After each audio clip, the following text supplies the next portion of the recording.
I found out why my mom never wanted me to meet Grandpa.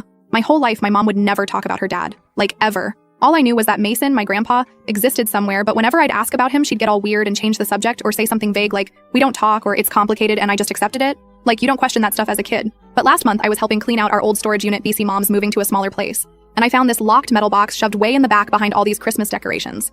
It was heavy F, and when I asked mom about it, she got this look on her face I've never seen before. Like panic mixed with anger, and just grabbed it from me and was like, that's private. Which obviously made me curious F. When mom went to get us lunch, I found the key. It was taped under her jewelry box, lol, not very creative mom, and opened it and OMG. It was filled with like dozens of cards and letters all addressed to me from Mason. Birthday cards for every single birthday since I was born. Christmas cards, even random thinking of you cards with little notes inside. Some had money still in them, and my mom had kept them all but never gave them to me.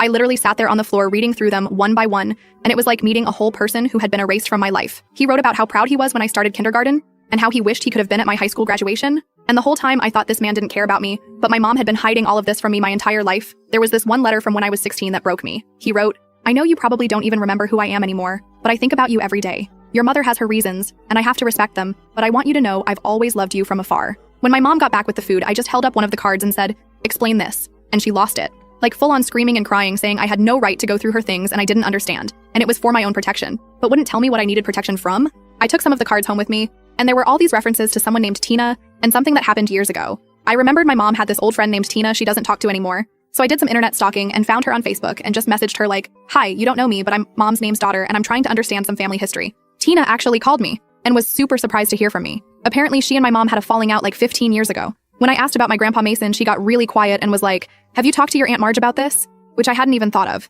BC, my Aunt Marge lives across the country and we only see her like once every few years. So I called Aunt Marge and just laid it all out. The box, the cards, everything. There was this long silence and then she just sighed and said, your mother swore us all to secrecy, but you're an adult now and you deserve to know. Apparently when my mom was 22, she met my dad at this lake house party that Tina threw. They had this whirlwind romance and got engaged after only 3 months. Grandpa Mason freaked out and told my mom she was making a huge mistake, that my dad seemed off and was hiding something. Mom thought he was just being overprotective, and they had this massive fight where she told him if he couldn't support her choice, then he wasn't welcome in her life. She cut him off completely, wouldn't take his calls, returned his letters. Then 6 months after they got married, mom found out she was pregnant with me. And then she found out my dad had another whole-ass girlfriend in another city who was also pregnant. Turns out he was living this double life and lying to everyone. Mom was devastated, but her pride wouldn't let her go back to Grandpa Mason and admit he was right. She was so embarrassed and ashamed. She divorced my dad, who I've barely seen since I was 2, but she still wouldn't reconcile with her dad, even though he kept reaching out. According to Aunt Marge, Grandpa Mason would send these cards and gifts to me through her, hoping someday my mom would give them to me. He never stopped trying to be part of my life, but my mom's pride was too strong. I called my mom after talking to Marge and she just broke down sobbing on the phone, confirmed everything, said she was trying to protect me from false hopes,